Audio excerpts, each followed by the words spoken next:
A dispetto di quello che strumentalmente si è sostenuto, non ho mai provato simpatia o vicinanza nei confronti dei regimi antidemocratici, per nessun regime, fascismo compreso. Esattamente come ho sempre reputato le leggi razziali del 1938 il punto più basso della storia italiana, una vergogna che segnerà il nostro popolo per sempre.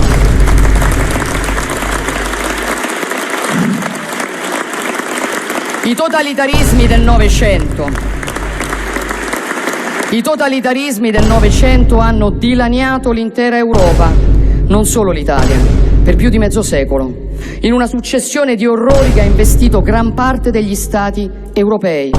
E l'orrore e i crimini, da chiunque vengano compiuti, non meritano giustificazioni di sorta e non si compensano con altri orrori e altri crimini.